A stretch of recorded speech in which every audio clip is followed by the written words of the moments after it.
Gus Nur itu sebenarnya juga santri. Ya santri, sebenarnya santri kagol kan itu. Hei, generasi muda NU. Taek. Tuh kemarin Ansor tuh lapor di Polda kemarin Ansor melaporkan saya. Ayo laporkan. Apa lu jual gue borong tanpa gue tawar? Kita juga mendengar ada pengacaranya dan sebagian orang mendorong Ansor untuk melakukan perdamaian atau mediasi dengan Nur Sugi, dan saya tegaskan tidak ada itu. Kita tidak mau berdamai dalam kasus Sugi Nur Harja kali ini. Tak ada kata damai atau maaf bagi Nur Sugi. Tidak nyaman disebut orang NU. Kan saya juga nggak tahu saya ini NU apa bukan. Kan mbah saya NU katanya, bapak saya NU katanya, ibu saya NU. Masa sih menghina? NU itu ibarat bis umum. Supirnya mabuk. Masa sih menghina? Itu kan kritik. Dan saya NU, berarti kan sayang. Kecuali saya bukan NU. Kecuali saya FPI misalkan. Bolehlah ada tendensi bikin permusuhan. Wah, saya NU kok.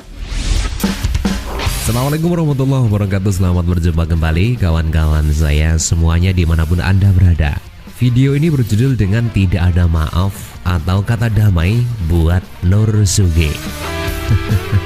Laporan ke polisi memang hanya 3 kata dan begitu mudah untuk diucapkan. Namun pada fakta lapangannya, untuk menjalankan kalimat yang hanya 3 kata itu, orang akan berpikir 100 kali. Karena sedianya melakukan pelaporan pada kepolisian itu tidaklah mudah dan sederhana. Apalagi kalau yang dilaporkan itu orang kaya atau orang yang berduit. Kehati-hatian harus yang paling utama. Oleh karena itu, ketika seseorang benar-benar berniat ingin melaporkan seseorang karena perbuatan dari orang itu sudah dianggap keterlaluan, maka pihak pelapor akan benar-benar memastikan bahwa laporan sudah sesuai dengan yang disyaratkan dan perbuatan pidana yang dilaporkan menentukan pasal pidananya. Di sisi lain, pihak yang dilaporkan tidak akan diam. Mereka juga akan melakukan upaya perlawanan. Begitu orang yang dilaporkan menerima undangan atau klarifikasi dari pihak kepolisian, yang pertama dilakukan biasanya mencari pengacara atau penasihat hukum. Kalau si pelapor orang kaya, mereka akan bilang pada pengacaranya, saya nggak mau tahu, pokoknya saya harus tidak bersalah, saya harus bebas, terserah caramu bagaimana, mau nyogok polisi, mau beli jaksa, terserah, yang penting saya tidak bersalah. Kalau sudah begini, hati nurani polisi masuk pada ujian. Dan kita akan berbicara tentang kasus Sugi Nur. Saking genternya perbuatan penghinaan yang dilakukan, Sugi Nur langsung ditetapkan sebagai tersangka. Pelaporan dari GP Ansor adalah satu pelaporan yang super serius yang dilakukan atas Nur Sugi. Tak ada kata damai. Kali ini GP Ansor benar-benar ingin memberikan pelajaran pada Sugi Nur yang mengaku menjadi ustadz itu. Kita sudah minta kepada kepolisian untuk memproses secepatnya dan dikenakan pasal-pasal yang bisa membuat Sugi ini jera gitu. Dan kita juga mendengar ada pengacara yang sebagian orang mendorong Ansor untuk melakukan perdamaian atau mediasi dengan Nur Sugi. Dan saya tegaskan, tidak ada itu. Kita tidak mau berdamai. Dalam kasus Sugi Nur kali ini, kita mau selesaikan ini secara hukum. Itu adalah Ketua GB Ansor Gus Yagut Kolil Komas. Ya, tentu kita akan minta kepolisian untuk menolak penangguhan itu, karena tidak ada jaminan bahwa jika penangguhan itu dikabulkan, Sugi berada di luar penjara, dia tidak akan lagi bicara seperti sebelum-sebelumnya itu, bicara kotor, bicara fitnah.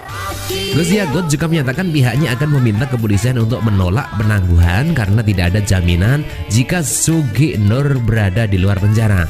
Dia tidak akan lagi bicara kotor, bicara fitnah. Ketua Umum GP Ansor itu juga meminta kepada kepolisian untuk memproses secepatnya dan mengenalkan pasal-pasal yang bisa membuat Nur Sugi jera.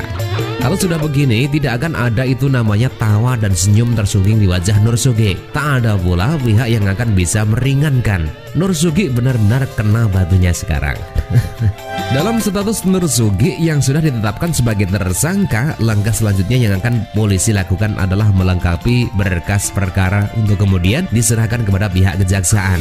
Jika berkas perkara tersebut dipandang sudah lengkap, setiap bukti dan keterangan saksi memenuhi unsur pidana yang dituduhkan, yaitu pasal 45A ayat 2 Jo pasal 28 ayat 2 dan atau pasal 45 ayat 3, Jo pasal 27 ayat 3 Undang-Undang Nomor UU 19 tahun 2016 tentang IT dan atau pasal 156 KUHP dan atau pasal 310, 311 dan 207 KUHP, maka pihak kejaksaan akan menyatakan P21 dan kasus Nur Sugi dalam waktu maksimal 2 minggu akan diserahkan ke pengadilan negeri untuk kemudian disidangkan.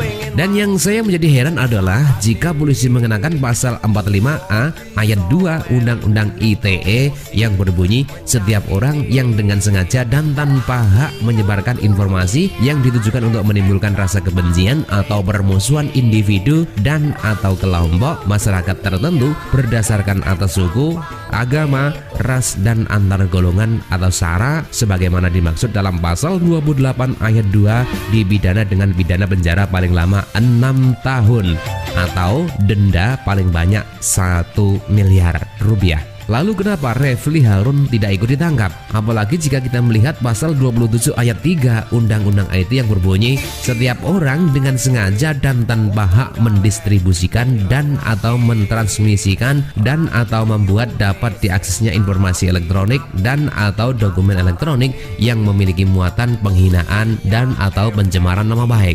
Bukankah kalimat dengan sengaja dan tanpa hak menyebarkan informasi pada pasal 45 dan kalimat dengan sengaja dan tanpa hak mendistribusikan dan atau mentransmisikan pada pasal 27 lebih cicik untuk Refli Harun? Karena video Refli Harun dan Sugi Nur diunggah di akun milik Refli Harun. Kalau Sugi Nur sendiri dia tidak mendistribusikan atau mentransmisikan, dia melakukan penghinaan. Tapi sepertinya GP Ansor memang hanya menyasar Nur Sugi. Saya berharap semoga pemeriksaan perkara di pengadilan akan membuka tabir bahwa sebenarnya bukan hanya Nur Sugi yang melanggar undang-undang IT yang disangkakan. Dan sementara itu Ketua Umum Gerakan Pemuda Ansor Yakut Khalil Gulmas atau Gus Yakut meminta kepolisian tidak mengabulkan upaya penangguhan hukum terhadap Nur Sugi. Bahkan Gus Yakut meminta pihak kepolisian untuk segera menyelesaikan proses hukum terhadap Nur Sugi atau yang akrab disapa Sugi Nur. Menurut Gus Yakut, hal ini dilakukan untuk efek jera agar Nur Sugi tidak melakukan perbuatan serupa karena diduga telah melakukan penghinaan terhadap Nahdlatul Ulama. Diketahui polisi menjerat Sugi Nur dengan UU IT dengan ancaman penjara maksimal 6 tahun penjara. Penangkapan terhadap Nur Sugi atas sejumlah pelaporan ke Bareskrim Polri, diantaranya dari Ketua Pengurus Nahdlatul Ulama Cabang Cirebon, Lembaga Bantuan Hukum GP Ansor Kabupaten Pati. Sugi Nur ditangkap di rumahnya di Malang, Jawa Timur pada 24 Oktober 2020. Ia dilaporkan karena diduga menghina NU dalam sebuah video wawancara dengan Refli Harun. Video tersebut diunggah dalam akun YouTube Munjiat Channel pada Jumat 16 Oktober 2020. Sugi Nur mengumpamakan NU sebagai bus umum yang supirnya mabuk, kondekturnya teler, kernetnya ugal-ugalan, dan isi busnya adalah PKI, liberal, dan sekuler. Terima kasih dan Assalamualaikum warahmatullahi wabarakatuh. Gus Nur itu sebenarnya juga santri, cuman santri yang kemudian melawan kiainya. Nah itu aja yang sebenarnya. Ya santri sebenarnya santri kagol kan itu. Generasi muda NU, taek. Gosok pekok.